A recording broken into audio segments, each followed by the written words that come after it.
بسم اللہ الرحمن الرحیم۔ بسم اللہ الرحمن الرحیم۔ تمام لوگوں کو جی کے وتھ شان چینل کی جانب سے دل کی گہرائیوں سے خوش آمدید اور محبتوں بھرا سلام۔ میں امید کرتا ہوں کہ آپ سب دوست خیریت سے ہوں گے۔ اللہ پاک سے دعا ہے اللہ پاک آپ کے تمام جائز خواہشات کو پورا فرمائے، آمین۔ محترم سامعین، رمضان مبارک 1443 ہجری اور 2022 عیسوی کا اعتکاف شروع ہونے والا ہے، تو ہم اس کو مختصر بیان کرتے ہیں۔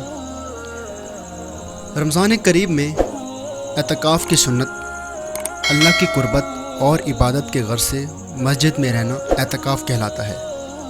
یعنی بڑے شہروں میں اور دیہاتوں میں کوئی اعتکاف نہ کرے تو سب کے ذمہ ترک سنت کا وبال رہتا ہے، اور ہر ایک شخص بھی اس بستی میں عبادت کر لے، اعتکاف کر لے تو اس کی طرف سے سنت ادا ہو جاتی ہے۔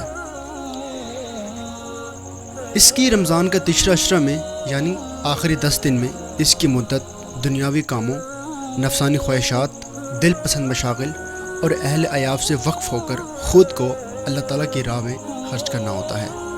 آخری 10 دن اعتکاف کیا کرتے تھے، لیکن وفات کے سال آپ نے 20 دن کا اعتکاف کیا، یعنی سب سے کٹ کر خود کو اللہ کی راہ میں مشغول کر لیا۔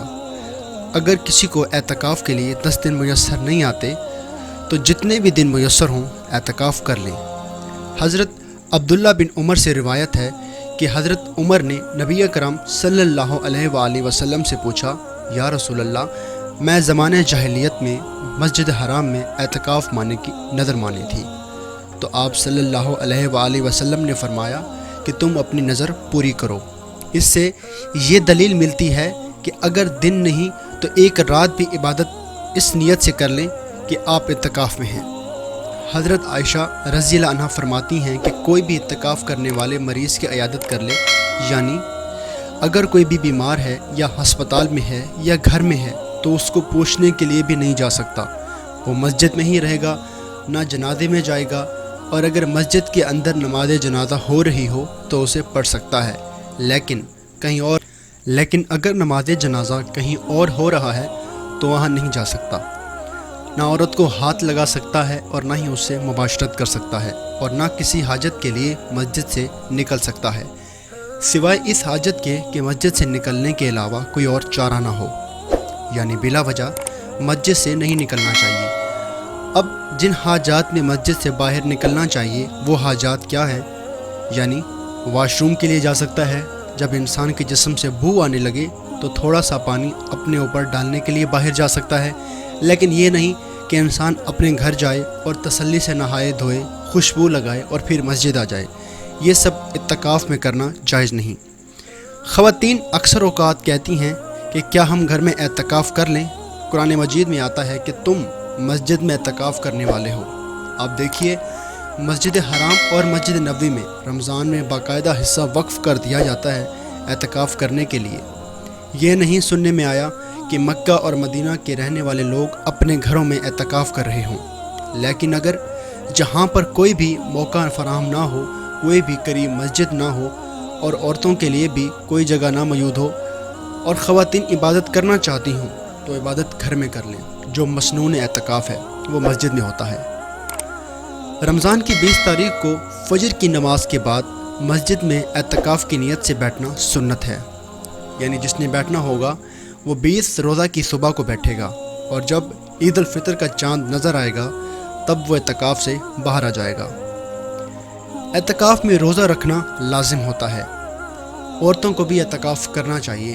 حضرت عائشہ سے روایت ہے کہ حضور اکرم صلی اللہ علیہ وآلہ وسلم رمضان کے آخری عشرہ میں اعتکاف فرمایا کرتے تھے، یہاں تک کہ آپ دنیا سے رخصت ہوتے ہوئے آپ کے بعد ازواج متعارف بھی اعتکاف کیا۔ اعتکاف کو میسر انداز میں گزارنے کے لیے اوقات کی تقسیم کر لیں، یعنی ایک ہی جگہ پر انسان بیٹھ کر بعض اوقات بور ہو جاتا ہے، اسی کے لیے انسان اپنے دن کو پلان کرے۔ مثلا رات تو قیام میں ہے، صبح میں اشراق کی نماز کے بعد تھوڑا سا آرام کر لے، اس کے بعد تھوڑی قرآن کی تلاوت، پھر کچھ نوافل، پھر ذکر و اذکار اور ساری تدبیرات ایک دفعہ کر لیں۔ پھر کسی اچھی دینی کتاب کا مطالعہ کر لینا چاہیے تو وہ پڑھ لیں، اور قرآن مجید کی تلاوت سننا چاہتے ہیں تو وہ کر لیں۔ ہر قسم کی غیر ضروری مشاغل اور عادات سے اجتناب کریں، مثلاً سیل فون کا استعمال نہیں کرنا چاہیے۔ مسجد میں غیر ضروری آنے سے اور جانے سے اجتناب کرنا چاہیے۔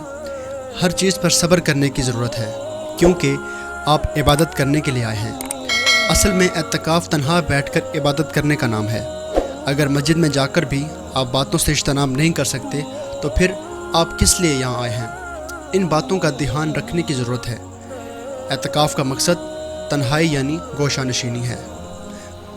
حضرت عائشہ رضی اللہ عنہ فرماتی ہیں کہ جب رمضان کا آخری عشرہ آتا تو آپ صلی اللہ علیہ وآلہ وسلم اپنی کمر کس لیتے، راتوں کو جاگتے اور اپنے گھر والوں کو جگاتے اور اتنی محنت کرتے جتنی کسی اور عشرے میں نہ کرتے۔ رمضان المبارک کے آخری عشرہ میں اعتکاف حضور اکرم صلی اللہ علیہ وآلہ وسلم کا معمول تھا۔